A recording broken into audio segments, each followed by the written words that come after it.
उदयपुर में भी भारतीय जनता पार्टी की ओर से आपातकाल के दौरान लोकतंत्र की रक्षा करने वाले लोगों को सम्मानित किया गया।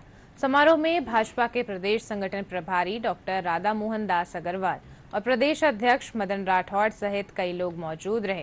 कार्यक्रम के बाद मीडिया से बातचीत करते हुए भाजपा संगठन प्रभारी डॉक्टर राधा मोहन दास ने कहा कि आपातकाल में वह दौर था जब संविधान, अभिव्यक्ति की स्वतंत्रता और नागरिकों के अधिकारों का दमन किया गया।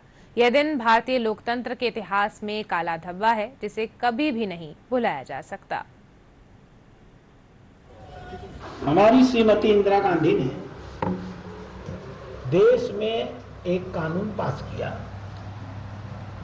उस कानून के अंदर यह फैसला कर लिया गया कि देश के प्रधानमंत्री की कुर्सी पर, लोकसभा की स्पीकर की कुर्सी पर बैठे हुए व्यक्ति के खिलाफ लोकसभा के चुनाव के दौरान यदि भ्रष्टाचार हुआ है तो भी कोई मुकदमा नहीं चलाया जा सकेगा। और उन्होंने प्रधानमंत्री के लोकसभा सदस्य के रूप में कोर्ट में चुनौती देने के अधिकार को छीन लिया। सारा देश सरकारी आतंक से त्रस्त था उस समय, क्योंकि हम संघ के स्वयंसेवक थे, तो कोई भी इस प्रकार की दमनकारी जो नीति हो उसको बर्दाश्त करना हमारे संस्कारों में नहीं था।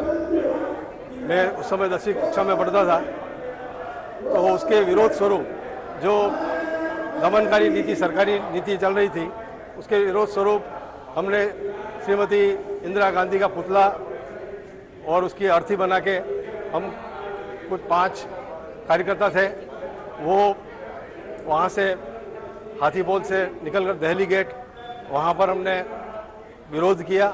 जिस समय मतलब सुबह 4 बजे 6 बजे उठ करके स्नान करना जाता था, उस समय मतलब पुलिस वाले आते थे और डंडा लेटर नहीं जाए उससे पहले ही डंडा लगाते थे।